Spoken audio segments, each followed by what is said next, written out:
तो जानते तोर होई रे गावाना वाटा माकिया हवे जेटा माकिया हवे वो तोर होई रे गावाना वाटा माकिया हवे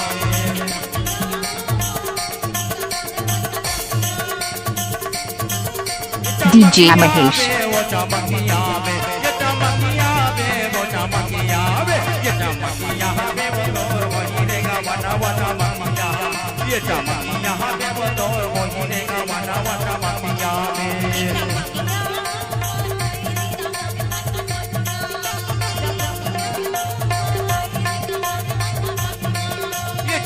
यहाँ पे वो तोर हो ही देगा मना वटा मकिया में ये चमकी यहाँ पे वो तोर हो ही देगा मना वटा मकिया में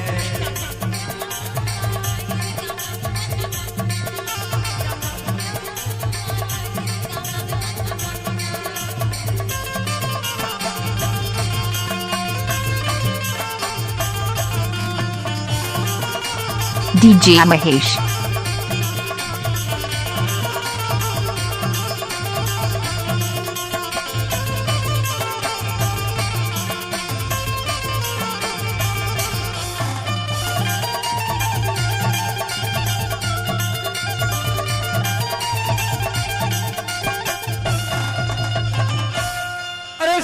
लाल साड़ी वाली ए पंडरी वाले और कोई खुर्द वाले पंडरी वाले और कोई खुर्द वाले मन के कहना है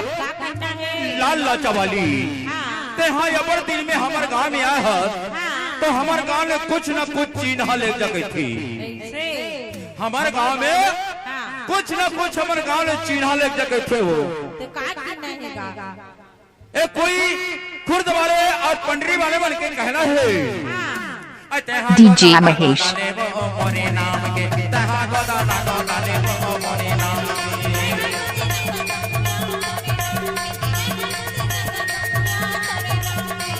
मोरे नाम के मोटूरी मोरे नाम के ओटूरी मोरे नाम के टूरी मोरे नाम के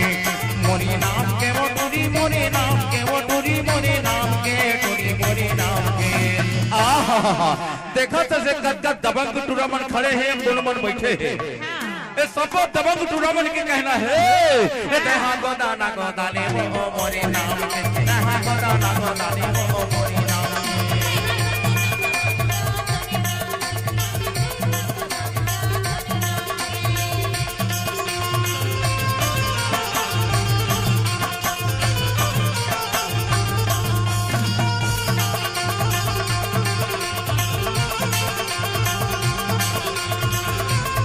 DJ Mahesh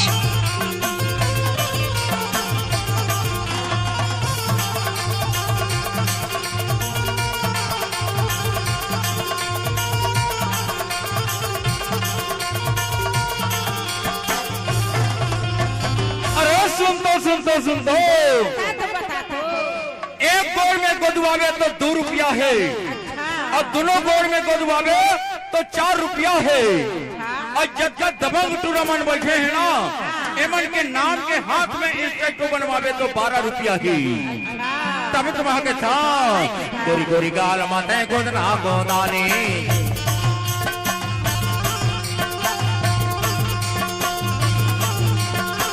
गोरी गोरी गाल माते गोदना गोदानी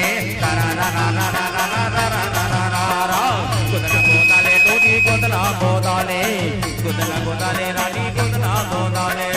दोनों गोदान माते DJ Mahesh वो मोरे नाम के तहा गोदना गोदाने वो मोरे नाम के तहा गोदना गोदाने वो मोरे नाम के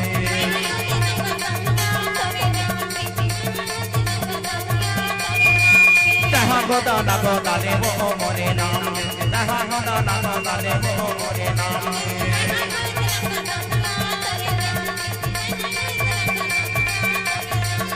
ये तारा रा रा रा रा रा रा रा रा रा रा तारा रा रा रा रा रा रा रा रा रा रा रा हा तारा रा रा रा रा रा रा रा रा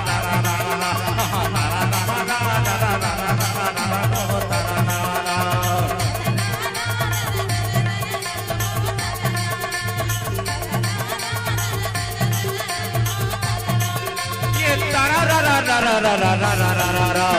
तारा रा रा रा रा रा